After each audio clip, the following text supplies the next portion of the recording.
أعوذ بالله من الشيطان الرجيم. بسم الله الرحمن الرحيم. الحمد لله رب العالمين، وصلى الله على نبينا محمد وعلى آله وأصحابه أجمعين. سبحانك اللهم لا علم لنا إلا ما علمتنا إنك أنت العليم الحكيم. ولا حول ولا قوة إلا بالله العلي العظيم. اللهم علمنا ما ينفعنا وانفعنا بما علمتنا وزدنا علما وعملا متقبلا يا رب العالمين. اللهم إنا نبرأ إليك من حولنا وقوتنا وعلمنا وحفظنا وذكائنا، ونلتجئ إلى حولك وقوتك يا ذا القوة المتين. آمين یا رب. اللہ تعالیٰ کا نام مبارک النور یا نور السماوات والارض، اس کا مطالعہ انشاءاللہ آج ہم کریں گے۔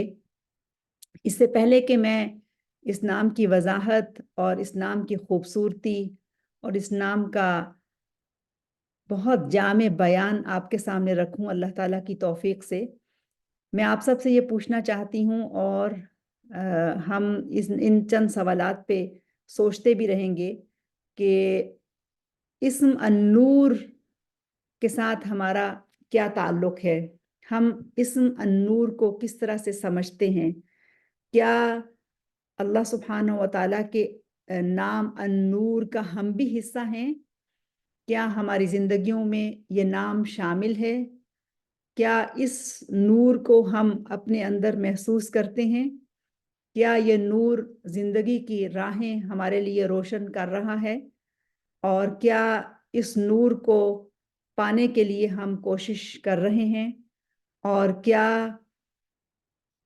اس دنیا کے بعد کی جو دنیا ہے اس میں یہ نور ہمارے لیے مکمل ہو سکے گا، اور اس کی تکمیل کے لیے ہم کیا کیا کوشش کر سکتے ہیں۔ تو یہ چند سوالات ہیں جو ہمارے سامنے رہیں گے اور ہم بار بار ان پر سوچتے بھی رہیں گے۔ تو اس سے پہلے کہ ہم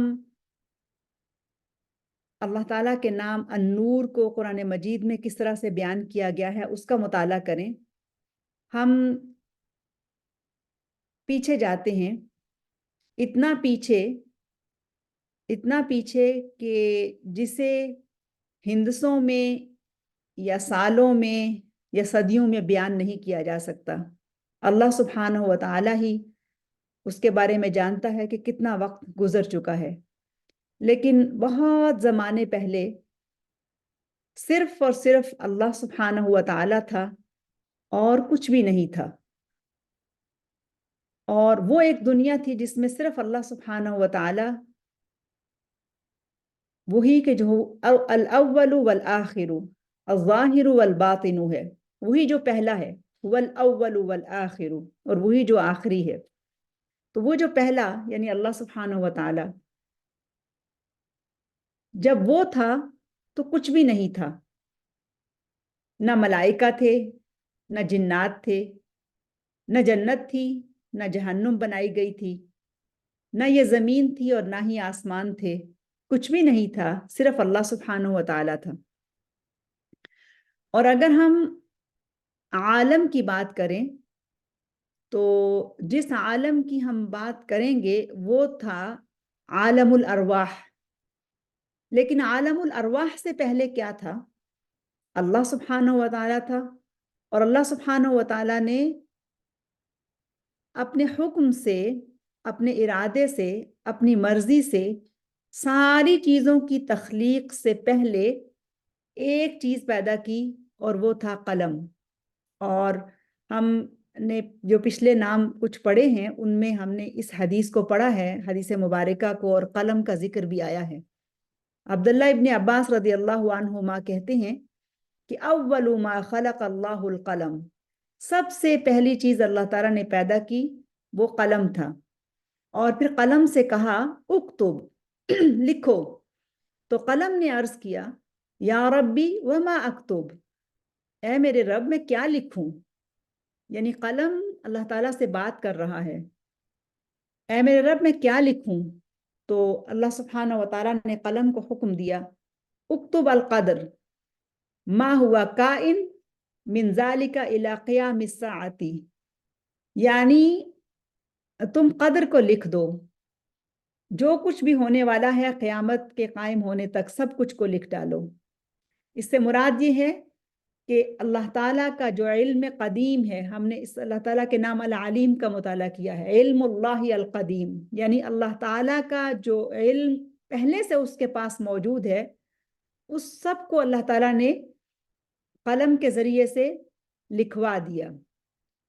عبداللہ ابن عباس رضی اللہ عنہما ہی کی ایک اور حدیث ہے جس میں وہ فرماتے ہیں کہ خلق اللہ اللوح المحفوظ کا مسیرتی مئتی عام، اللہ سبحانہ و تعالیٰ نے لوح محفوظ تیار کی، پیدا کی، اور وہ بہت بڑی لوح محفوظ ہے، بہت ہی بڑی ہے، کا مسیرتی مئتی عام، جیسے 100 سال کی مسافت ہو تو اس تک انسان چلتا رہے، تو اتنی بڑی لوح محفوظ تیار کی۔ فقال للقلم، اور پھر قلم سے کہا، اکتب علمی فی خلقی، مخلوقات سے متعلق میرا جو نالج ہے، میرا جو علم ہے اس کو لکھ دو۔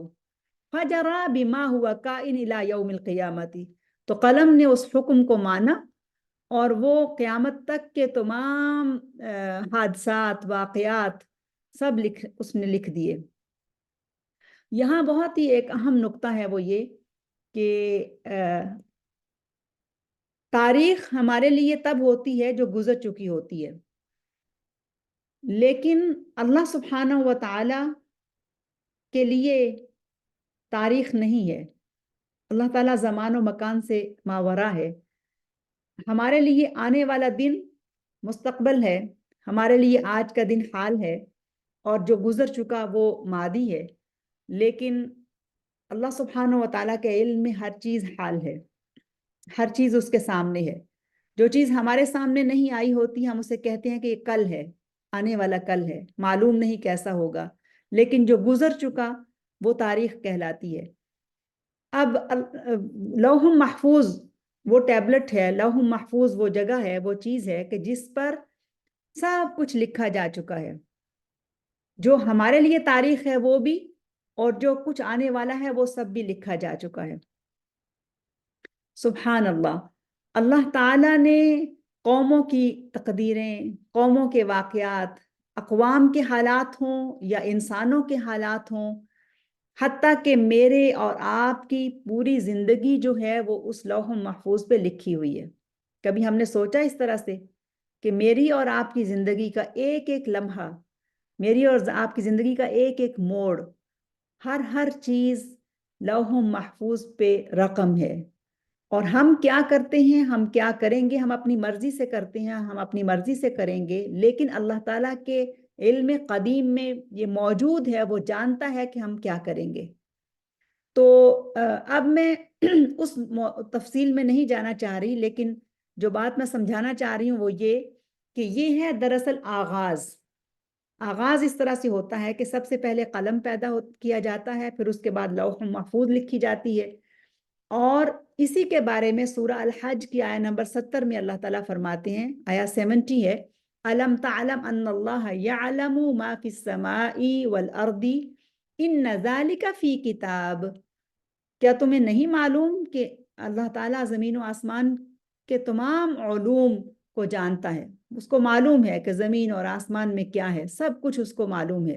إِنَّ ذَلِكَ فِي كِتَابٍ، اور یہ سب کچھ اس کے ہاں کتاب میں موجود ہے۔ إِنَّ ذَلِكَ عَلَى اللَّهِ يَسِيرٌ، اور ایسا کرنا اللہ تعالیٰ کے لیے بہت آسان ہے۔ اور فی لوح محفوظ کا ذکر سورہ البروج کے اندر بھی آتا ہے۔ اور یہ حدیث بھی ہم نے پڑھی ہے کہ اس حدیث کے راوی عبداللہ ابن عامر ہیں، وہ کہتے ہیں کہ میں نے رسول اللہ صلی اللہ علیہ وسلم سے یہ کہتے ہوئے سنا، کتب اللہ مقادیر الخلائق قبل ان یخلق السماوات والارض ب50,000 سنہ، اللہ سبحانہ و تعالیٰ نے انسانی مخلوقات، جو جتنی بھی مخلوقات ہیں اس میں انسان بھی شامل ہیں، تمام مخلوقات کی مقادیر زمین و آسمان کی تخلیق سے 50,000 سال پہلے لکھ دی تھی، اور اس وقت اللہ تعالیٰ کا عرش پانی کے اوپر تھا۔ اب یہ تو پہلے کی دنیا ہے، اس کے بعد پھر ایک اور دنیا آتی ہے، یعنی عالم جس کو ہم کہیں گے، وہ ہے عالم الارواح، اور اس کا دوسرا نام ہے عالم الذر. عالم الارواح یا سوری عالم الارواح یا عالم الذر. عالم یعنی وہ دنیا. اب اللہ تعالیٰ انسان کی تخلیق کا فیصلہ کرتا ہے اور آدم علیہ السلام کو پیدا کیا جاتا ہے، اور آدم علیہ السلام کی تخلیق کے بعد اللہ تعالیٰ کی ایک بڑی پلاننگ کا حصہ ہیں ہم، اور اس میں اللہ تعالیٰ سورہ الاعراف کی آیہ نمبر 173 میں فرماتے ہیں وَإِذْ أَخَذَ رَبُّكَ مِن بَنِي آدَمَ مِن ظُهُورِهِمْ ذُرِّيَّتَهُمْ وَأَشْهَدَهُمْ عَلَىٰ أَنفُسِهِمْ أَلَسْتُ بِرَبِّكُمْ قَالُوا بَلَىٰ شَهِدْنَا أَن تَقُولُوا يَوْمَ الْقِيَامَةِ إِنَّا كُنَّا عَنْ هَٰذَا غَافِلِينَ. یہ جو آیت مبارکہ ہے، اس کا پہلا حصہ آج ہم ڈسکس کریں گے کہ جب اللہ سبحانہ و تعالیٰ نے بنی آدم کو نکالا آدم علیہ السلام کی پشت سے، ان کی پشت سے ان کی اولاد کو نکالا، ذریتہم، اور پھر وَأَشْهَدَهُمْ عَلَىٰ أَنفُسِهِمْ أَلَسْتُ بِرَبِّكُمْ، یعنی وہ جو ایک عہد تھا جو ان سے لیا گیا، اس کا ذکر آگے آ رہا ہے. یہ جو پہلا حصہ ہے آیت مبارکہ کا کہ آدم علیہ السلام کی پشت سے ساری انسانیت نکالی گئی، حدیث مبارکہ میں بھی اس کا ذکر ملتا ہے. عمر بن خطاب رضی اللہ عنہ کہتے ہیں کہ میں نے رسول اللہ صلی اللہ علیہ وسلم کو یہ کہتے ہوئے سنا کہ اللہ تعالیٰ نے آدم کی پشت سے بنی آدم کو نکالا اور پھر انہیں ایک میدان میں پھیلا دیا، ایک میدان میں کھڑا کر دیا. اور ایک اور حدیث میں آتا ہے کہ اللہ تعالیٰ نے اپنا ہاتھ آدم کی پشت پر پھیرا اور پھر ان کی اولاد کا ایک بہت بڑا حصہ وجود میں آ گیا، یعنی ارواح جو ہیں وجود میں آ گئی. اور پھر اللہ سبحانہ و تعالیٰ نے دوبارہ سے ہاتھ پھیرا اور ایک اور مخلوق کا ایک اور حصہ جو ہے وہ آ گیا سامنے، اور پھر اللہ سبحانہ و تعالیٰ نے ان کو ایک بڑے میدان میں سب کو اکٹھا کیا اور ان کے اوپر اپنی روشنی ڈالی، اپنا نور ڈالا، اور ہر شخص نے کچھ نہ کچھ نور لے لیا، لیکن کچھ تھے کہ جنہوں نے زیادہ نور حاصل کیا اور کچھ ہیں کہ جنہوں نے کچھ بھی نہ پایا. اور پھر اللہ تعالیٰ نے آدم علیہ السلام کو اپنی ساری اولاد دکھائی، ان کی ساری اولاد دکھائی، اور آدم علیہ السلام نے سب ارواح کے قریب جا کے ان کو دیکھا، اور دیکھتے دیکھتے وہ ایک ایسے شخص کے سامنے پہنچے کہ جن کے ماتھے پر وَجَعَلَ بَيْنَ عَيْنَيْ كُلَّ رَجُلٍ مِّنْهُمْ وَبِيصًا مِّن نُورٍ، کہ ہر آدمی کے ماتھے پر اس کا حاصل کردہ نور تھا. تو ایک شخص کے سامنے جب گئے تو اس کے نور نے ان کے قدم روک لیے، یعنی آدم علیہ السلام نے اس شخص کے ماتھے پر جو نور دیکھا وہ بہت زیادہ تھا. تو پوچھا اللہ تعالیٰ سے یا ربی ای ہا اولائی، یعنی یہ کون ہے؟ پہلے پوچھا یا ربی من ہا اولائی، یہ کون ہے؟ تو اللہ تعالیٰ نے جواب دیا کہ یہ تمہاری اولاد ہے.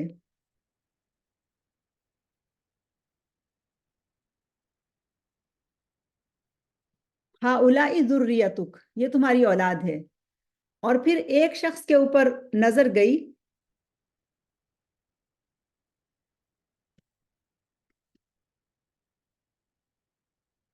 ایک شخص کے اوپر ان کی نگاہ ٹھہر گئی اور دیکھا کہ ان کے ماتھے سے بہت زیادہ نور نکل رہا ہے.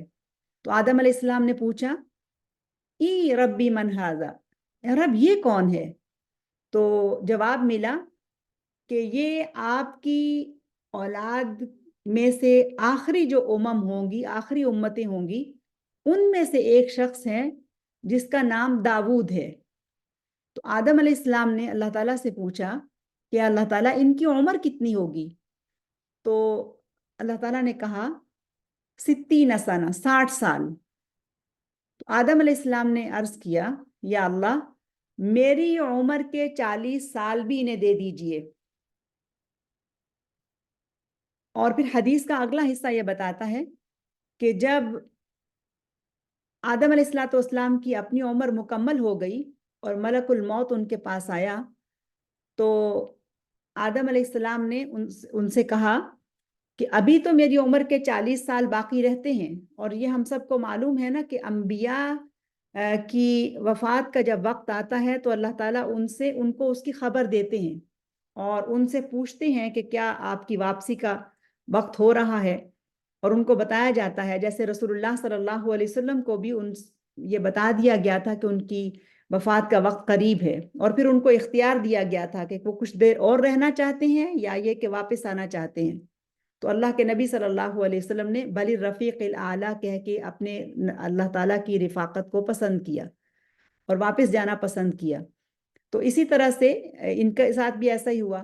تو نبی صلی اللہ علیہ وسلم فرماتے ہیں کہ جب ملک الموت ان کے پاس آئے تو انہوں نے کہا کہ میری تو عمر کے ابھی 40 سال رہتے ہیں، اور پھر انہوں نے کہا کہ کیا وہ آپ نے اپنے بیٹے داؤد کو نہیں دے دیے تھے؟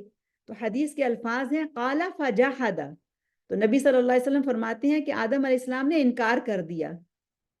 فجحدت ذریتہ، اور ان کی ذریت بھی ایسے ہی انکار کرتی ہے، اور وہ کہتے ہیں کہ وہ نسیہ، یعنی آدم علیہ السلام بھول گئے، نسیت ذریتہ، اور ان کی ذریت بھی بھول جاتی ہے۔ یعنی کون ہے ہم میں سے کہ جو مرنا پسند کرتا ہے؟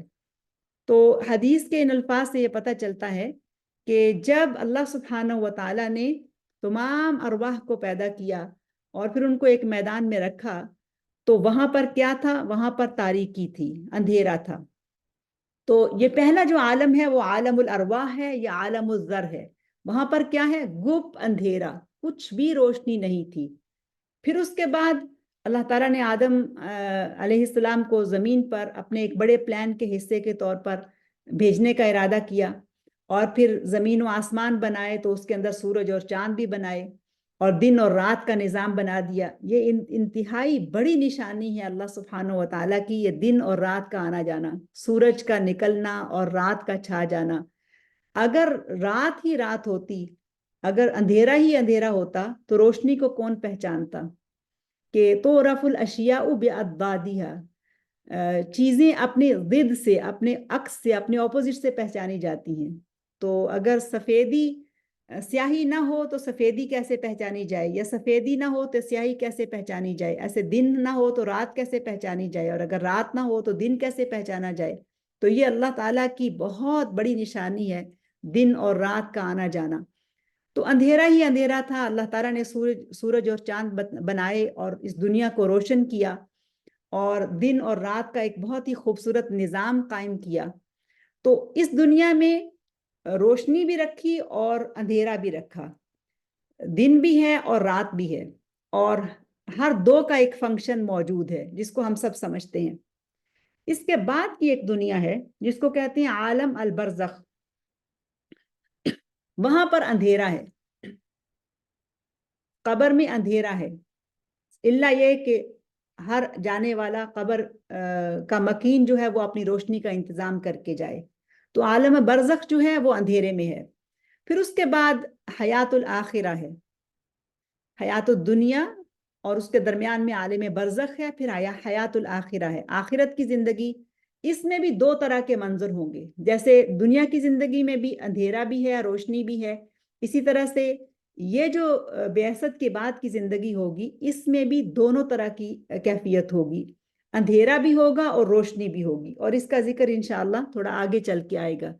جب انسانوں کو اٹھایا جائے گا تو ہر انسان زمین سے نکلے گا، اور لوگ کھمبیوں کی طرح زمین سے اگیں گے، نکل آئیں گے، زندہ ہو کے کھڑے ہو جائیں گے، اور پھر اِلَى نُصُبٍ يُوفِضُونَ، ایک مقرر کردہ جگہ ہوگی، ایک اسمبلی پوائنٹ ہوگا جس کی طرف وہ خود بخود ہی مقناطیسی طور پر چلتے چلے جائیں گے اور وہاں جا کر جمع ہو جائیں گے، لیکن گپ اندھیرا ہوگا، اور پھر روشنی آئے گی، اور پھر اس کے بعد اندھیرا ہوگا، پھر روشنی آئے گی۔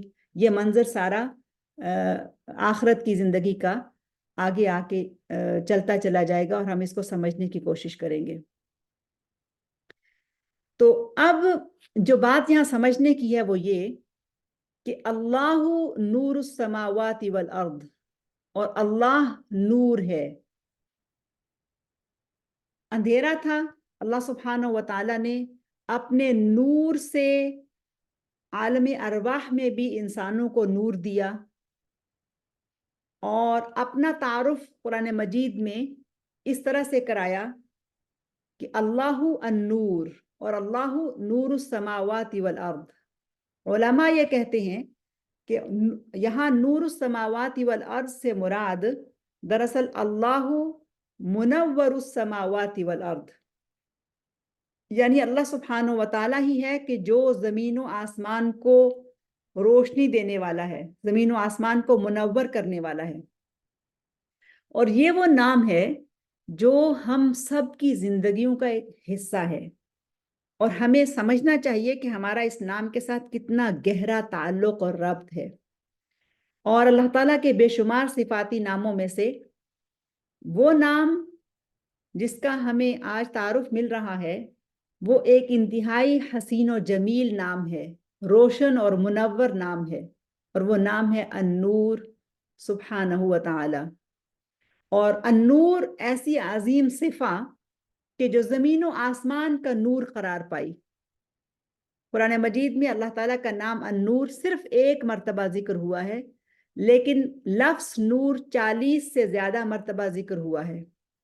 اور ایک سورہ کا نام بھی سورہ النور ہے، اور اس کی نسبت بھی دراصل اس آیت کی وجہ سے ہے کہ جو سورہ النور کے اندر ہے، اور وہ آیت ہے آیت نمبر 35 آیا ہے، اور وہ ہے اللہ نور السماوات والارض مثل نورہ کمشکات فیہا مصباح المصباح فی زجاجہ الزجاجة كأنها كوكب دري يوقد من شجرة مباركة زيتونة لا شرقية ولا غربية يكاد زيتها يضيء ولو لم تمسسه نار نور على نور يهدي الله لنوره من يشاء ويضرب الله الأمثال للناس والله بكل شيء عليم. اللہ آسمانوں اور زمین کا نور ہے. کائنات میں اس کے نور کی مثال ایسی ہے جیسے ایک طاق میں چراغ رکھا ہوا ہو، چراغ ایک فانوس میں ہو، اور فانوس کا حال یہ ہو کہ جیسے موتی کی طرح چمکتا ہوا تارا، اور وہ چراغ زیتون کے ایک ایسے مبارک درخت کے تیل سے روشن کیا جاتا ہو جو نہ شرقی ہے نہ غربی ہے، جس کا تیل آپ ہی آپ بھڑکا پڑتا ہو چاہے آگ اس کو نہ بھی لگے. اس طرح روشنی پہ روشنی بڑھنے کے تمام اسباب جمع ہو گئے ہوں. اللہ اپنے نور کی طرف جس کی چاہتا ہے رہنمائی فرماتا ہے، وہ لوگوں کو مثالوں سے بات سمجھاتا ہے، وہ ہر چیز سے خوب واقف ہے. یہ بہت ہی عظیم آیت ہے، بہت ہی مبارک آیت ہے، اور اس آیت کا ایمان والوں کی زندگی کے ساتھ بہت گہرا تعلق ہے. سبحان اللہ. ہم میں سے ہر ایک نے عالم ذر میں اللہ تعالیٰ سے نور لیا، اور یہ نور ہی ہے کہ جو مختلف شکلوں میں سامنے آتا ہے. مثلاً یہ جو ایمان کا نور ہمارے دلوں کے اندر ہے کہ ہم ایک اللہ پر ایمان لاتے ہیں اور محمد رسول اللہ صلی اللہ علیہ وسلم کی رسالت پر ایمان لاتے ہیں، یہ نور ہے. پھر اللہ تعالیٰ کے حکم سے ایمان والے جب نماز قائم کرتے ہیں تو یہ نماز ان کے لیے نور ہے، الصلاۃ نور.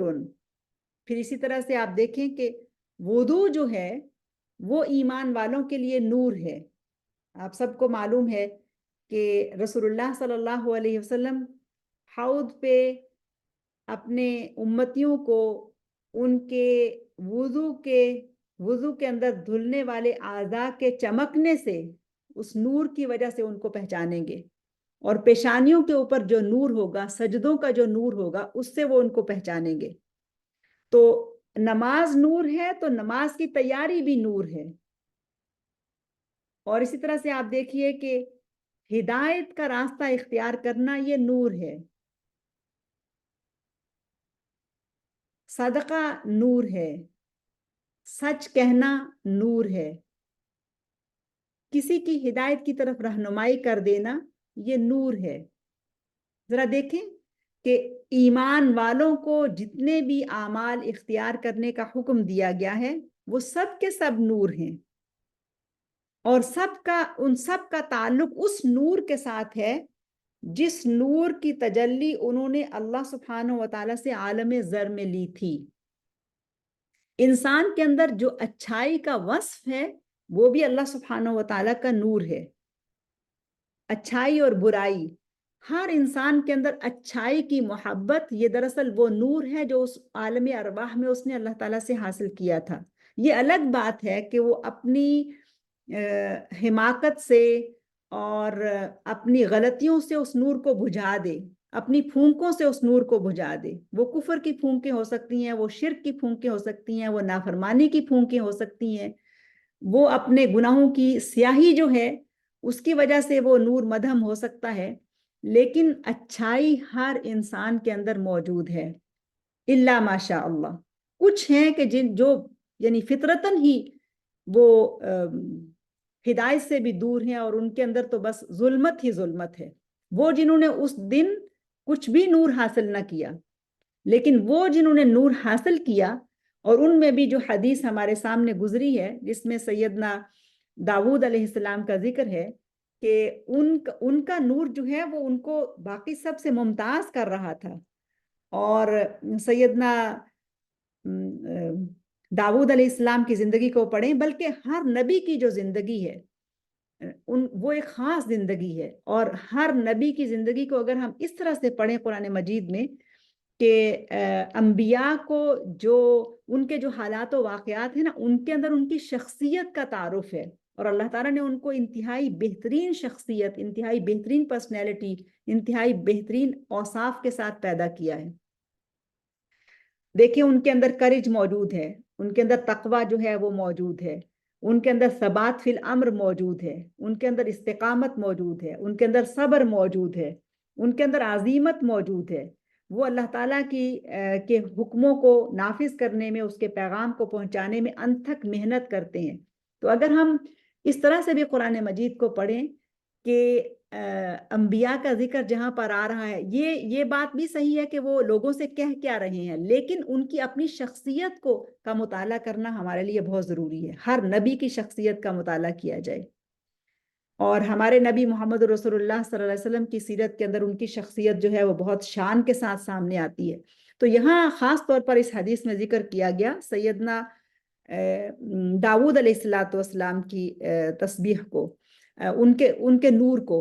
تو آپ دیکھیں کہ سیدنا داؤد علیہ السلام کس شان کے نبی تھے کہ وہ جو تسبیح کرتے تھے، سبحان اللہ، ان کو وہ جو نور دیا گیا تھا، ان کے جو اوصاف ہیں وہ دراصل اس نور کی شکل میں ان کے ماتھے پر آیا تھے. ہم بھی جب کسی اللہ والے کو دیکھتے ہیں تو ہم کہتے ہیں کہ کیسا نورانی چہرہ ہے اس کی، یعنی اب ہم وہ نور کیسے دیکھ لیتے ہیں؟ ہم اس کو دراصل اس کے چہرے پر اس نور کو محسوس کر لیتے ہیں. وہ ظاہراً نہیں دیکھا جا سکتا لیکن محسوس کیا جا سکتا ہے. تو وہ نور محسوس ہو جاتا ہے کہ کسی اللہ والے کے چہرے پہ کتنا نور ہے، کتنی سکینت ہے. تو اسی نور کو، اسی سکینت کو آدم علیہ السلام نے محسوس کر لیا، اور پھر ان کو اپنی زندگی کے 40 سال دے دیے. کیوں کہ زندگی ایک بہت بڑی نعمت ہے انسان کے پاس، کہ اللہ تعالیٰ جس انسان کو اچھے اعمال کے ساتھ زیادہ زندگی عطا کرتا ہے تو یہ اس کا بہت بڑا احسان ہے کہ انسان کو زیادہ عمر ملے اور اس کے اندر اس کو اطاعت کرنے کی، اس کو نیکیاں کرنے کی زیادہ توفیق ملے. یہ بہت بڑی بات ہے، یہ زندگی بہت قیمتی چیز ہے. تو اگر کوئی انسان اچھائی پر قائم ہے اور اس کو زندگی لمبی مل رہی ہے تو اس کا مطلب یہ ہے کہ وہ تو بہت کچھ کما سکتا ہے، بہت کچھ حاصل کر سکتا ہے. جیسا کہ آپ سب کو یہ حدیث معلوم ہے کہ نبی صلی اللہ علیہ وسلم کے سامنے ایک صحابی آئے اور انہوں نے ذکر کیا اپنے دو لوگوں کے بارے میں کہ جن میں سے ایک شہید ہو گئے تھے اور ایک نے شہادت پانے والے کے بعد طبی موت سے ہمکنار ہوئے. تو انہوں نے خواب میں دیکھا کہ جس شخص جو شہید ہوا ہے اس کا بھی جنت میں درجہ ہے، لیکن جس شخص نے بعد میں وفات پائی ہے وہ جنت میں اعلیٰ درجے کے اوپر ہیں، شہید سے بھی زیادہ بڑے درجے پر ہیں. تو انہوں نے رسول اللہ صلی اللہ علیہ وسلم سے یہ پوچھا کہ ہمیں یہ تو معلوم ہے کہ شہید کا بڑا مقام ہے، بڑا مرتبہ ہے، تو یہ جو بعد میں طبعی موت مرنے والے ہیں ان کا درجہ میں دیکھ رہا ہوں کہ زیادہ بڑا ہے. تو نبی صلی اللہ علیہ وسلم نے ان کو جواب دیا، کیا انہیں اس شہید ہونے والے سے زیادہ عمر نہیں دی گئی تھی؟ اور کیا انہوں نے ان کے بعد رمضان نہیں پایا تھا؟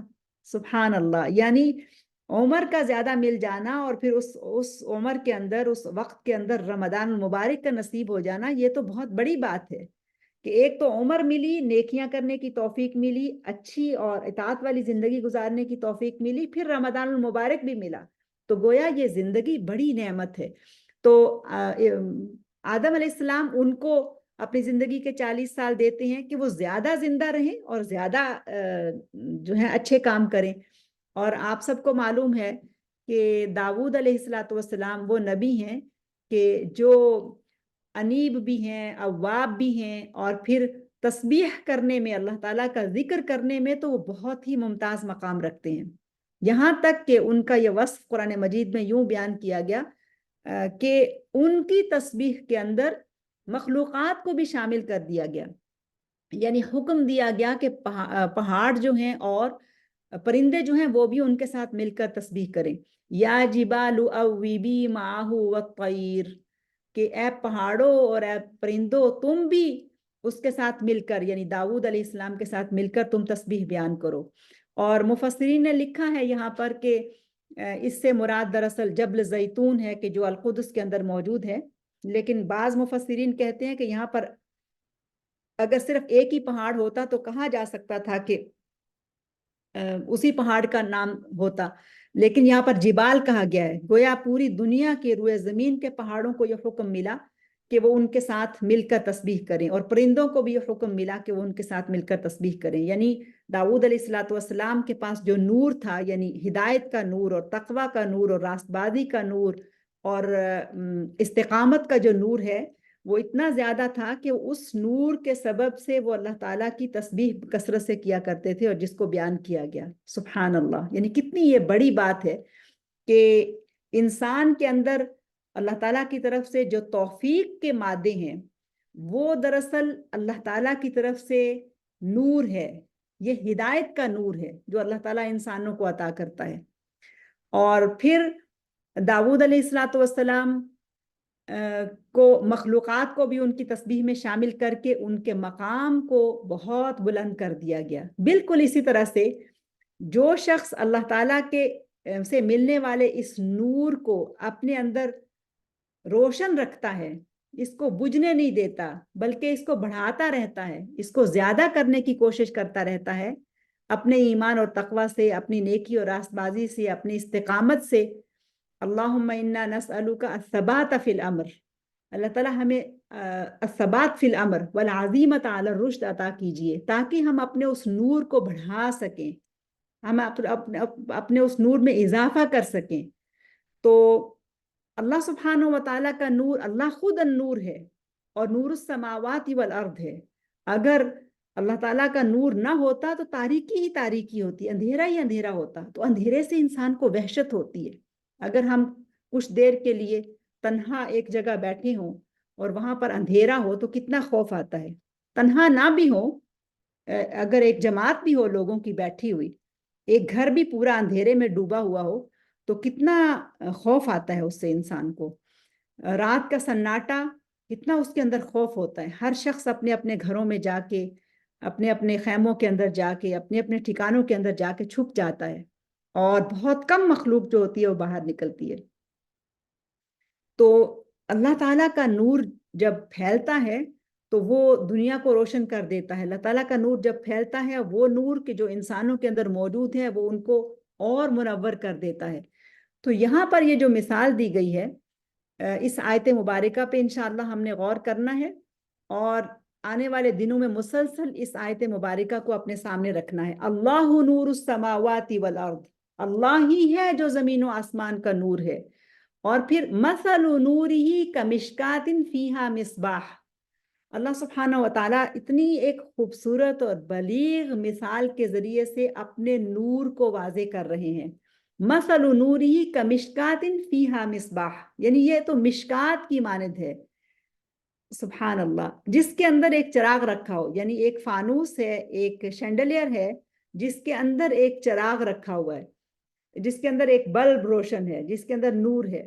اور پھر وہ جو شینڈلیئر ہے وہ بھی اتنا فائن ہے، اتنا عمدہ ہے، وہ کرسٹل کلیئر یعنی انتہائی خوبصورت اور اعلیٰ درجے کے شیشے سے یا اس سے بنایا گیا ہے، گلاس سے، کہ جس پر پڑنے والی شعائیں یا جس سے نکلنے والی شعائیں جو ہیں وہ بہت زیادہ روشن ہوتی ہیں، ریفلیکٹ کرتی ہیں اور بہت زیادہ واضح ہو جاتی ہیں وہ.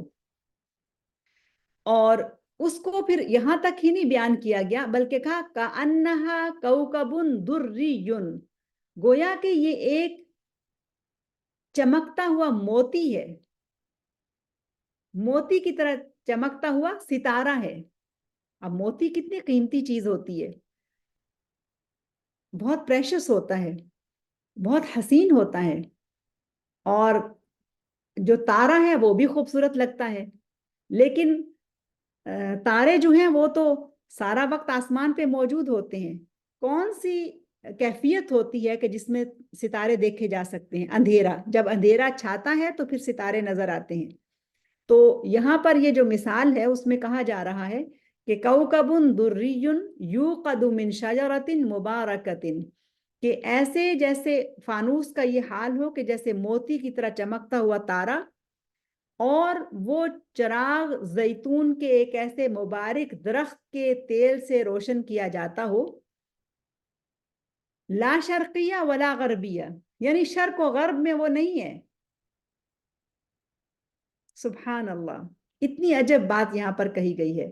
اہل علم نے یہاں یہ بات بتائی ہے کہ اس سے مراد، اس تمثیل سے مراد دراصل اللہ تعالیٰ کے نور کو بیان کرنا بھی ہے، لیکن اس مصباح سے مراد دراصل مومن کا دل ہے، قلب مومن ہے.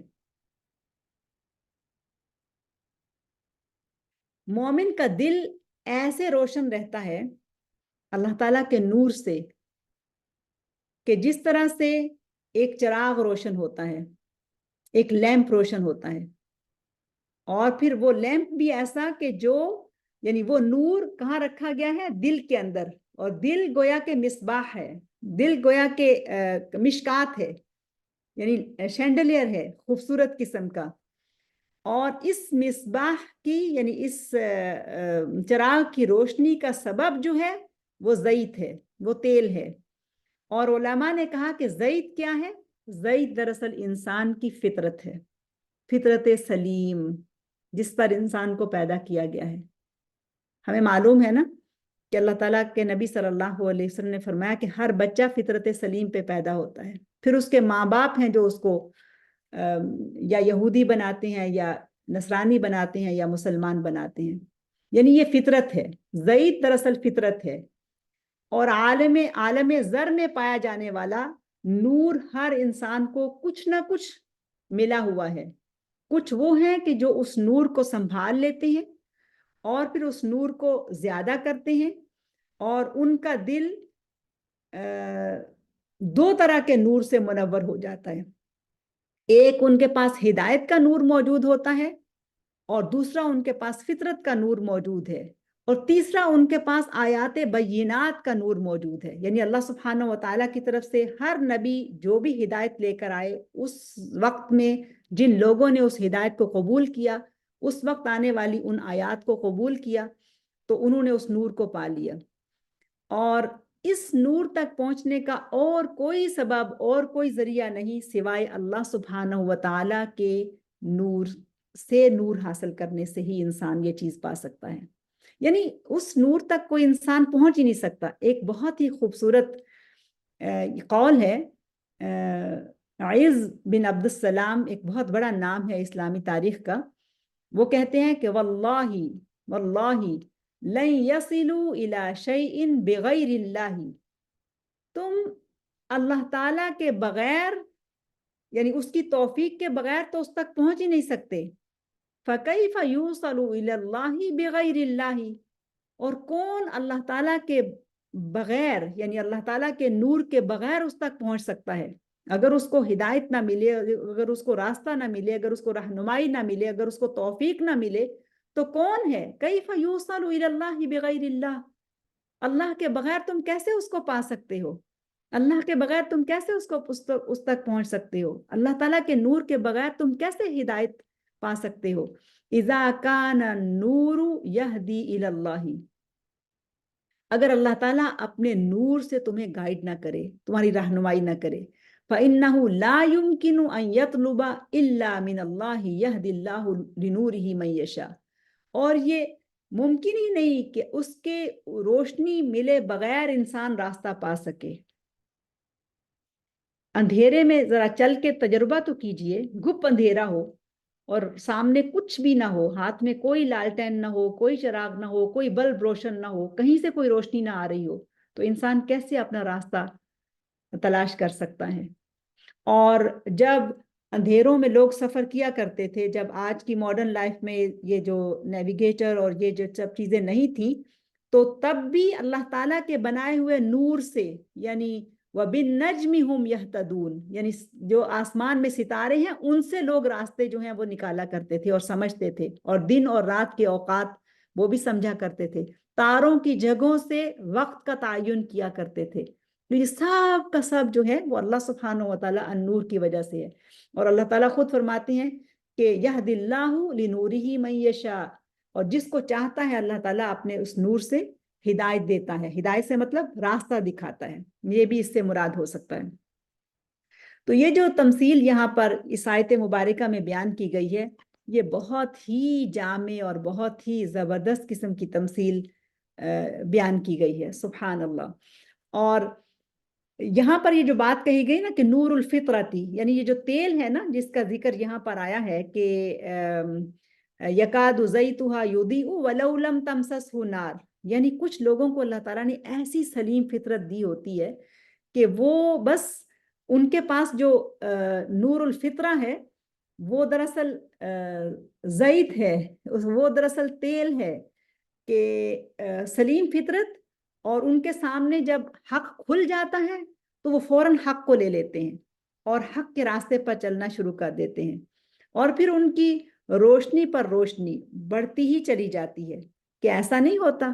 سوچئے ذرا کہ جب انسان نیکی کرتا ہے تو اس کے بعد اس کے دل کو سکون ملتا ہے، جب برائی کرتا ہے تو اس کو تکلیف ہوتی ہے. یہ الگ بات ہے کہ وہ اگنور کر دے، اور اس کو مثال سے بھی بیان کیا گیا کہ جب کوئی انسان غلطی کرتا ہے تو دل کے اوپر، یعنی یہ دل تو ویسے بھی ظاہر ہے کہ مومن کا دل تو نور ہے نا، تو اس کے اوپر سیاہ داغ پڑ جاتا ہے، اور پھر جب وہ توبہ کر لیتا ہے تو وہ داغ دبا جو ہے وہ دھل جاتا ہے، وہ روشنی واپس آ جاتی ہے، وہ صاف ہو جاتا ہے، دل صاف ہو جاتا ہے.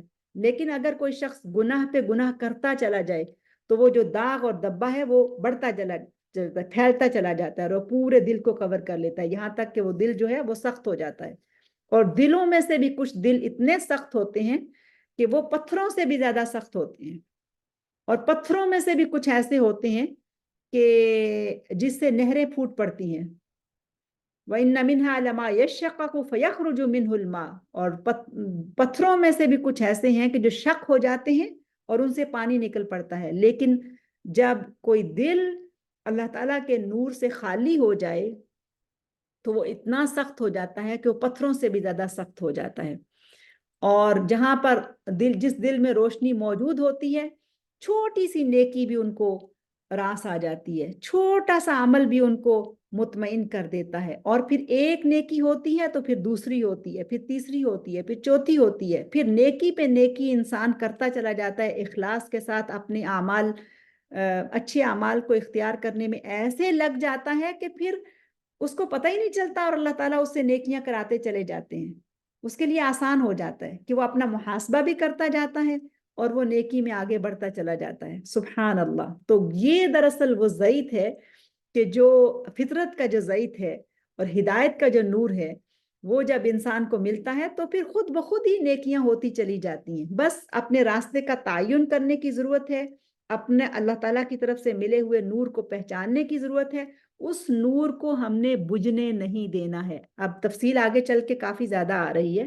اس نور کو ہم نے بجھنے نہیں دینا, وہ نور جو اللہ تعالیٰ نے ہمیں دے کر بھیجا ہے, وہ نور کے جو ہم نے اس وقت عالم برزخ میں عالم بالا میں, جو عالم زر میں ہم نے اللہ تعالیٰ سے حاصل کیا تھا. تو آج اس وقت ہمارا یہاں بیٹھے ہونا, آج اس وقت ہمارا اللہ تعالیٰ کے کلام کو سننا, آج اس وقت ہمارا آیات بینات کو پڑھنا, یہ دراصل اس نور ہی کی وجہ سے تو ہے, وہ روشنی ہی تو ہے جو ہمیں اس وقت ملی تھی, ورنہ کتنے ہی ہیں جو اس سے محروم ہیں. تو اپنے نور کو پہچاننا پہلے, اور اس پر یہ شکر ادا کرنا کہ اللہ تعالیٰ تیرا شکر ہے کہ تو نے ہمیں ہدایت کا نور دیا, تو نے ہمیں مسلمان بنایا, تو نے ہمیں حق اور باطل کی پہچان نصیب کی, اور تو نے ہمارے اندر اچھائی رکھی اور فطرت رکھی کہ فطرت وہ جو کچھ اچھائی کو پسند کرتی ہے. آپ انسانوں کی زندگیوں کا مطالعہ کریں, اپنے بارے میں سوچیں کہ کیسے ہم ہی دیکھتے ہیں نا کہ کہتے ہیں کہ بعض لوگ تو کتنے سخت دل ہوتے ہیں, بعض لوگ تو کتنے برائی کی طرف غالب ہوتے ہیں, بعض لوگ تو کتنے حق سے دور ہوتے ہیں. تو کیا وجہ ہے کہ انہوں نے جو نور ان کے پاس تھا بھی انہوں نے اس کو مٹا دیا, برائی پر برائی کرتے چلے گئے اور نور سے محروم ہو گئے. لیکن کچھ وہ ہیں کہ جو اللہ تعالیٰ کے دیے ہوئے نور کو نرش کرتے ہیں, زیادہ کرتے ہیں, پالش کرتے ہیں, روشن کرتے ہیں. جو سلیم فطرت ہے وہ تیل ان کو مہیا کر رہی ہے, نیکیاں جو ہیں وہ اس کے لیے ایندھن بن رہی ہیں, اور وہ اس کو زیادہ کرتی چلی جا رہی ہیں, اور اس کے اندر طاقت آتی جا رہی ہے, اس کے اندر ایمانی قوت آتی جا رہی ہے, اور وہ اپنے نور کو سنبھال رہا ہے, نور کو بڑھا رہا ہے یا بڑھا رہی ہے, اور اس راستے پر چل رہی ہے. سبحان اللہ, اتنی جامعیت ہے ان آیات کے اندر, اور اتنا زیادہ حسن ہے اس تمثیل اور مثال میں. اور آیت کے آخری حصے کی طرف دیکھیں, نور علی نور, نور علی نور. اب یہ تو اللہ سبحانہ و تعالیٰ کا نور ہے نا کہ وہ نور پر نور, لیکن اللہ تعالیٰ نے ہی جس بندے کو یہ نور عطا کر رکھا ہے, جب وہ ایک عمل کرتا ہے وہ عمل اس کو اطمینان دیتا ہے, اس کو خوشی ہوتی ہے کہ میں نے یہ نیکی کی, وہ آگے بڑھ کے دوسری نیکی کرتی ہے, پھر تیسری کرتی ہے, پھر چوتھی کرتی ہے, پھر وہ نیکیاں کرنے سے تھکتی ہی نہیں ہے. اور پھر جب وہ اللہ تعالیٰ کے اس نور کو لے کر اپنے آپ کو منور کرنے لگ جاتی ہے, تو پھر وہ مخلوق, وہ بندے, وہ بندیاں اللہ تعالیٰ کی, وہ آسمانوں کی مخلوق کو یوں نظر آتی ہیں زمین پر جیسے زمین والوں کو آسمان پر ستارے نظر آتے ہیں. سبحان اللہ, یعنی ایسے چمکتا ہے وہ انسان, وہ ایمان والے ایسے چمکتے ہیں. وہ جو راتوں کو کھڑے ہوتے ہیں جب گپ اندھیرا ہے, جب دنیا سوئی پڑی ہے, وہ اللہ تعالیٰ کے سامنے کھڑے ہیں. وہ جو اللہ تعالیٰ کی رضا کے لیے کسی کی مدد کے لیے نکلتے ہیں, وہ جو اللہ تعالیٰ کو راضی کرنے کے لیے مظلوم اور مسکین اور محتاج کا بازو بن جاتے ہیں, تو ان کے ہاتھ دراصل وہ نور بن جاتے ہیں جو ان کو اس راستے پر چلاتے ہیں, دینے کی توفیق دیتے ہیں, کسی گرے ہوئے کا ہاتھ پکڑنے کی توفیق دیتے ہیں, کسی مظلوم کو کی دادرسی کی توفیق دیتے ہیں, کسی ایسے راستے پر چلنے کے لیے ان کے پاؤں میں نور آ جاتا ہے کہ وہ اس پاؤں سے چل کر وہ جاتے ہیں اور وہ کسی کی مدد کرتے ہیں. جس نوعیت کی بھی کوئی نیکی ہو وہ اس کو ضائع نہیں کرتے ہیں. یہی وہ لوگ ہیں کہ وہ دنیا میں بکھرے ہوئے ہیں موتیوں کی طرح, کہیں کہیں, کہیں کہیں, زیادہ نہیں ہے, کہیں کہیں ظلمت بھی ہے, برائیاں بھی ہیں, برے انسان بھی ہیں, لیکن ان کے اندر یہ چمکتے ہوئے موتی ہیں جو اوپر کی دنیا میں, آسمانوں کی دنیا کو, ملائکہ کی دنیا میں جب نیچے دیکھیں تو وہ ستاروں کی طرح نظر آتے ہیں جیسے آج ہمیں اوپر ستارے نظر آتے ہیں. اس کے بعد ایک اور آیت, اس آیت کے آخری حصے کی طرف بھی دیکھیں. آخری حصہ یوں ہے کہ روشنی پر روشنی, یعنی روشنی پر روشنی بڑھنے کے تمام اسباب جمع ہوتے چلے جاتے ہیں. اس آیت کی روشنی میں نا اگر ہم اپنے 24 گھنٹوں کا جائزہ لینا اور سوچیں ذرا کہ جو بھی اللہ تعالیٰ نے ہمیں کسی عمل کی توفیق دی ہے نا، اگر اس عمل کے پیچھے اخلاص کا زیت موجود ہے، اور یہ دراصل ایندھن ہے، اخلاص ایندھن ہے، اخلاص انجن ہے، اخلاص پاور ہے جس کا ہونا ضروری ہے.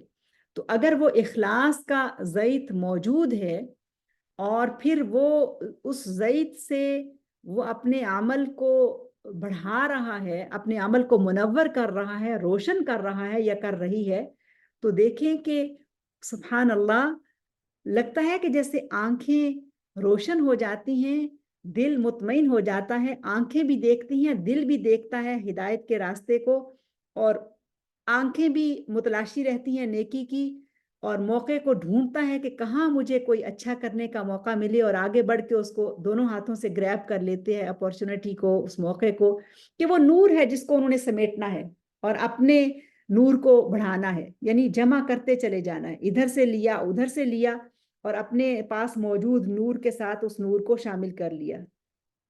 سبحان اللہ، اتنی بڑی یہ بات ہے نا کہ ہر نیکی نور ہے. یاد رکھیے گا، الصلاۃ نور، الوضوء نور، الصدقۃ نور، الصیام نور. سبحان اللہ، سارے اعمال جو ہیں یہ نور ہیں، ہر نیکی نور ہے.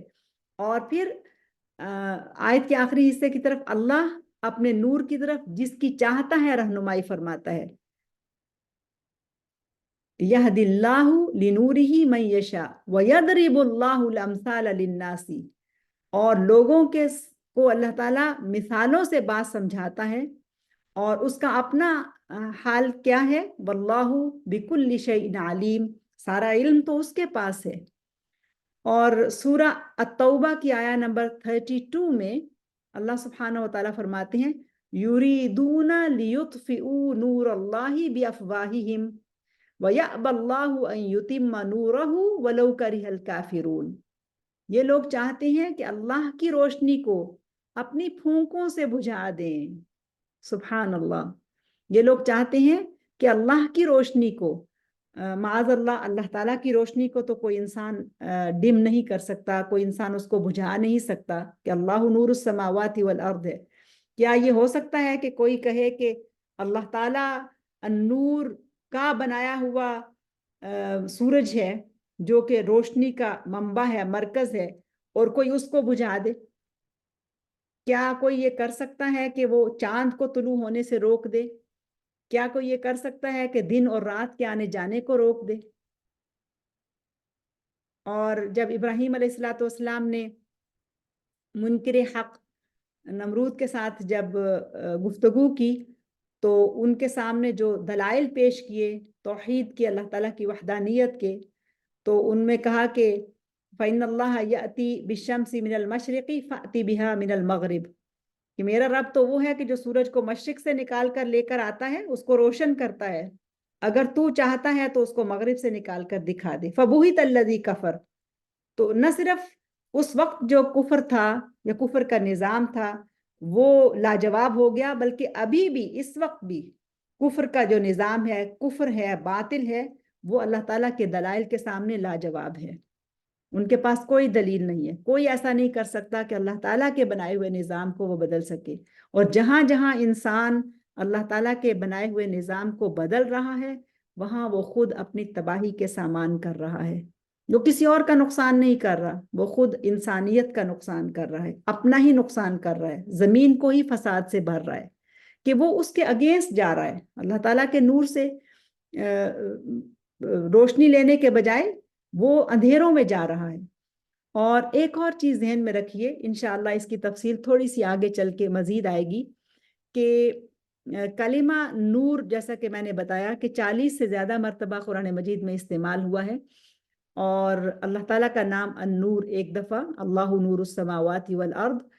اور نور کا جو عکس ہے وہ ہے الظلمہ، اور ظلمتن کی جمع ظلمات آتی ہے. جہاں کہیں بھی نور کا لفظ آیا، اس کا جو عکس ہے، اس کا جو اپوزٹ ہے، وہ ظلمات ہے. ایک نہیں، ظلمتن نہیں ہے بلکہ ظلمات ہے. لغوی طور پر نور کی جمع انوار آتی ہے، لیکن کہیں بھی انوار نہیں کہا گیا بلکہ نور کہا گیا، اور ظلمتن نہیں کہا گیا بلکہ ظلمات کہا گیا۔ یخرجہم من الظلمات الی النور، کہ اللہ تعالیٰ ہی ہے کہ جو اہل ایمان کو ظلمات سے، ڈارکنیس سے، تاریکیوں سے، یعنی تاریکی ایک نہیں ہے، گمراہی ایک نہیں ہے، بے روی ایک نہیں ہے، ظلم ایک طرح کا نہیں ہے، دھوکہ ایک طرح کا نہیں ہے، جھوٹ ایک طرح کا نہیں ہے، یعنی باطل کی بے شمار شکلیں ہیں، برائی کی بے شمار شکلیں ہیں، لیکن ہدایت ایک ہی ہے، نور ایک ہی ہے۔ تو نور کو ہمیشہ پورے قرآن مجید میں واحد کے صیغے میں استعمال کیا گیا، واحد کہا گیا، اللہ نور، اور یہدی اللہ بنورہ، نور اللہ بافواہہم، انوار اللہ نہیں کہا گیا، یریدون لیطفئوا نور اللہ بافواہہم، نور ایک ہی ہے لیکن گمراہیاں بے شمار ہیں، دھوکے بے شمار ہیں۔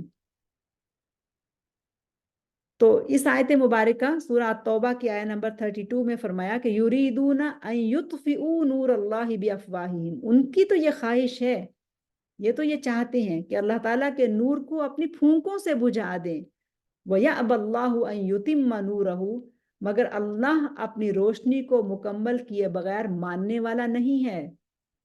قدرت اور طاقت کس کی ہے؟ اللہ سبحانہ و تعالیٰ کی ہے۔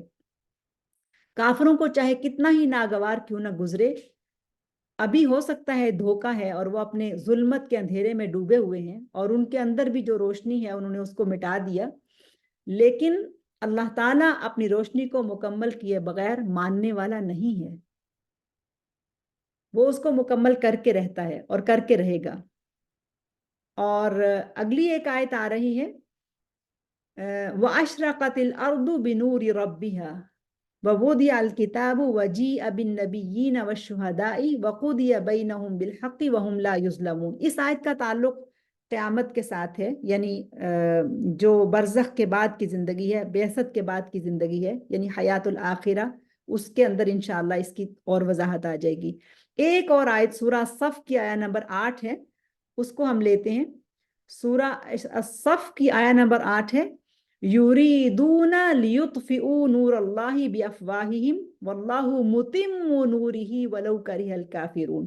یہ آیت اور سورہ التوبہ کی آیت نمبر 32، یہ دونوں ملتی جلتی ہیں، تھوڑے الفاظ کا اس کے اندر فرق ہے۔ اس آیت مبارکہ میں اللہ تعالیٰ فرماتے ہیں یریدون لیطفئوا نور اللہ، یہ لوگ یعنی کفر اور مشرک، شرک اور نافرمان اور باغی اور طاغی، یہ سب مل کر یریدون لیطفئوا نور اللہ، وہ اللہ تعالیٰ کے نور کو بجھا دینا چاہتے ہیں اپنے منہ کی پھونکوں سے، بِأَفْوَاهِهِمْ، اپنے منہ کی پھونکوں سے۔ جیسے ان کو لگتا ہے نا کہ اگر ان کے سامنے کوئی کینڈل آن ہے یا کوئی لائٹ جلی ہوئی ہے تو اس کو سوئچ آن آف کریں گے اور وہ بجھ جائے گی، کینڈل کو پھونک ماریں گے تو وہ بجھ جائے گی۔ ان کے بس میں یہی کچھ ہے نا، اور یہ کر سکتے ہیں۔ ان کا خیال یہ ہے کہ اللہ تعالیٰ کا نور بھی ایسے ہی ہے، ان کا خیال یہ ہے کہ نیکی بھی ایسے ہی ہے۔ نیکی اپنا ٹریس رکھتی ہے، نیکی اپنا وزن رکھتی ہے، نیکی اپنے اثرات چھوڑتی ہے، اور نیکی کو مٹانا آسان نہیں ہوتا ہے۔ اچھائی کو مٹانا، اعمال صالحہ کو مٹانا آسان نہیں ہوتا ہے، اور جب یہ نیکیاں ایک قلب مومن کے اوپر ریفلیکٹ ہوتی ہیں اور قلب مومن کے اندر جگہ بنا لیتی ہیں اور انسان کا پورا وجود ہی ایک لحاظ سے نور بن جاتا ہے، یعنی اگر وہ وضو کرتا ہے تو وضو میں ہاتھ دھوتا ہے تو ہاتھ نورانی ہو جاتے ہیں، اگر منہ دھوتا ہے تو منہ نورانی ہو جاتا ہے، اگر پاؤں دھوتا ہے تو پاؤں نورانی ہو جاتے ہیں۔ تو یہ ایکٹ اس کو نور دیتا ہے۔ اسی طرح سے کوئی دوسری نیکی جو ہے، جس عضو کے ساتھ بھی وہ کرتا ہے، دل کے ساتھ کرے، دماغ کے ساتھ کرے، ہاتھ کے ساتھ کرے، پاؤں کے ساتھ کرے، جس طریقے سے بھی اس نے وہ نیکی کی، وہ نیکی اس کو قوت اور ثبات عطا کرتی ہے اور اس کے نور کو بڑھا دیتی ہے، تو وہ پرماننٹ ہوتی ہے، وہ اپنا وزن رکھتی ہے، اپنا وجود رکھتی ہے۔ اور میں پھر سے یہ کہوں گی کہ اس طرح سے اس نام کا مطالعہ کیجئے کہ جیسے شروع میں کہا نا کہ یعنی یہ اللہ تعالیٰ کا نور اور یہ نام تو ہر وقت ہمارے ساتھ موجود ہے، ہمارے پاس موجود ہے، ہم اس کو ایکسپیرینس کرتے ہیں الحمدللہ، لیکن کبھی اس کو اس طرح سے پڑھا نہیں ہے، اس طرح سے اس کے بارے میں سوچا نہیں ہے، کبھی اس کے اوپر ایسے ریفلیکٹ نہیں کیا ہے کہ یہ تو اللہ تعالیٰ کے نور کے ساتھ تو میں کنیکٹ ہوں، مجھے تو بس اس کو پہچاننے کی بھی ضرورت ہے اور اس کو بڑھانے کی بھی ضرورت ہے اور اس کو اس کی حفاظت کرنے کی بھی ضرورت ہے۔ تو اس آیت مبارکہ سورہ صف کی آیت نمبر 8 میں یریدون لیطفئوا نور اللہ بافواہہم، اپنے منہ کی پھونکوں سے یہ نور کو بجھانا چاہتے ہیں، جیسے ان کے خیال میں باقی کام ہو سکتے ہیں، چھوٹی موٹی لائٹیں بجھ سکتی ہیں جو ان کے کنٹرول میں ہیں، تو یہ بھی ہو جائے گا۔ واللہ متم نورہ، یہاں متم یہ دراصل اسم کے شکل میں آیا ہے، واللہ متم نورہ، متم یعنی اسم جب آتا ہے تو یہ زیادہ اسٹرانگ اس کی کیفیت ہوتی ہے، واللہ متم نورہ، اللہ تعالیٰ اپنا نور پھیلا کر رہے گا، وہ پھیلانے والا ہے اس کو، ولو کرہ الکافرون، اگرچہ کافروں کو ناپسند ہی کیوں نہ ہو۔ تو بس اب ہم صرف ایک چیز اور سمجھتے ہیں، وہ ہے کہ کلمہ نور کا جو لغوی معنی ہے وہ کیا ہے۔ ہم نے اس کی وضاحت تو سمجھ لی، کچھ نہ کچھ ہمیں الحمدللہ سمجھ آ گئی ہے، لیکن کلمہ نور کا جو لٹرل میننگ ہے وہ کیا ہے۔ نور ایسی ظاہری روشنی کو کہتے ہیں جس کی موجودگی میں چیزیں دیکھنے کے قابل ہو جائیں، ظاہر ہو جائیں، نمایاں ہو جائیں اور نمودار ہو جائیں، سامنے آ جائیں۔ مثلاً کسی ہال میں یا کسی کمرے میں گپ اندھیرا ہے تو آنکھیں رکھنے والا بھی اندھیرے میں کچھ نہیں دیکھ سکتا، اگرچہ اس کے پاس آنکھوں کا نور موجود ہے لیکن وہ چیزوں کو دیکھ نہیں سکتا ہے۔ لیکن جب اس کمرے میں لائٹ آن ہو جائے گی تو پھر اس لائٹ نے وہاں پڑی ہوئی چیزوں کو ظاہر کر دیا، نمایاں کر دیا، قابل رویت کر دیا۔ ایسی پھیلنے والی روشنی نور کہلاتی ہے جو خود بھی منور اور روشن ہو اور دوسری اشیاء کو بھی روشن کر دے اور چیزوں کو دیکھنے میں، مشاہدے میں، رویت میں مدد کرے۔ تیسرا معنی ہے اس کا، ایسی چیز جو موجود ہو تو اندھیرے کو ہٹا دے۔ نور اس روشنی یا چمک کو بھی کہتے ہیں جو آنکھ کے عدسے کو، یعنی جو آنکھ کے اندر لینز ہے نا، اس کو دیکھنے میں مدد دیتی ہے۔ اور سبحان اللہ، آنکھ اور روشنی کا آپس میں گہرا تعلق ہے۔ آنکھ اگر نور سے محروم ہو تو اس کے ارد گرد کتنا ہی نور پھیلا ہوا ہو وہ نہیں دیکھ سکتی ہے، لیکن اگر آنکھ کے اندر نور موجود ہو مگر ارد گرد ہر طرف اندھیرا پھیلا ہوا ہو تو آنکھ نہیں دیکھ سکتی ہے۔ اب اس پہ ذرا غور کیجئے گا، سبحان اللہ، بہت گہری بات کہی جا رہی ہے کہ آنکھ نور سے محروم ہے تو چاہے ہر طرف نور ہی نور پھیلا ہو، کہتے ہیں نا کہ اندھے کے لیے تو دنیا اندھیر ہے، دنیا میں جو حسن ہے، جو رنگینی ہے، کچھ بھی ہے، اس کے لیے تو اندھیر ہے کہ اس کے پاس آنکھ کے اندر نور ہی موجود نہیں ہے۔ اور اگر آنکھ کے اندر تو نور موجود ہو لیکن اللہ تعالیٰ کا نور ظاہر میں موجود نہ ہو، جو پھیلا ہوا ہے، جو چیزوں کو روشن کرتا ہے وہ موجود نہ ہو، تو پھر آنکھ بھی اس کو نہیں دیکھ سکتی ہے۔ اور آنکھ کا نور اللہ تعالیٰ کے بکھیرے ہوئے نور سے مل کر ہی چیزوں کو دیکھنے کے قابل بناتا ہے۔ تو یہ دو چیزیں ساتھ ساتھ ہیں، ایک اللہ تعالیٰ خود النور ہے، نور السماوات والارض ہے، اور وہ منور ہے، یعنی زمین و آسمان کو منور کرنے والا۔ اس کی بے شمار مثالیں قرآن مجید میں موجود ہیں۔ دوسرا، اللہ تعالیٰ کے نور کی ایک یہ پہچان، یعنی اگر آپ دیکھیں تو آنکھ کے اندر جو چھوٹا سا دائرہ ہے، چھوٹا سا، یعنی آنکھ بھی چھوٹی ہے لیکن اس کے اندر جو ایک نقطہ ہے اس کے اندر سارا نور موجود ہے، تو وہ ان چیزوں کو دیکھنے کے قابل بناتا ہے۔ اور یہ بھی حقیقت ہے کہ نور سے انسان کو سکون ملتا ہے اور اندھیرے سے اس کو بے چینی ہوتی ہے، گھبراہٹ ہوتی ہے، سٹریس ہوتا ہے، انگزائٹی ہوتی ہے. اور کمرے میں اندھیرا چھا جائے تو آدمی بے چین ہو جاتا ہے، لیکن جب روشنی آ جائے تو گھبراہٹ جاتی رہتی ہے. بالکل اسی طرح سے جب مومن کے دل میں نور موجود ہوتا ہے تو وہ مطمئن رہتا ہے، لیکن جب وہاں اندھیرا چھا جاتا ہے تو پھر اسے گھبراہٹ ہوتی ہے، بے چینی ہوتی ہے، پریشانی ہوتی ہے. اللہ تعالیٰ سے دعا ہے کہ وہ ہمیں اپنے نور سے نور عطا فرمائے اور اپنے نور کی حفاظت کرنے والا بنائے، اپنے نور کو بڑھانے والا بنائے. انشاءاللہ اگلے ہفتے ہم اس کو مکمل کر لیں گے. سبحانک اللہم و بحمدک نشہد ان لا الہ الا انت نستغفرک و نتوب الیک. بسم اللہ الرحمن الرحیم. والعصر ان الانسان لفی خسر الا الذین آمنوا وعملوا الصالحات وتواصوا بالحق وتواصوا بالصبر. السلام علیکم ورحمۃ اللہ وبرکاتہ.